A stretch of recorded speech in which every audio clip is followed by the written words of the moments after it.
এছাড়াও ভারত মনে করে তারা আমাদেরকে 3 দিক থেকে ঘিরে রেখেছে। তাদেরকে আমরা স্মরণ করে দিতে চাই, আমরাই বরং তাদেরকে 3 দিক থেকে ঘিরে রেখেছি।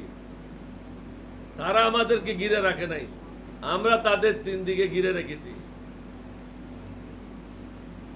বাংলাদেশে জাতি ধর্ম নির্বিশেষে আমাদের মধ্যে কোনো ভেদাভেদ নাই।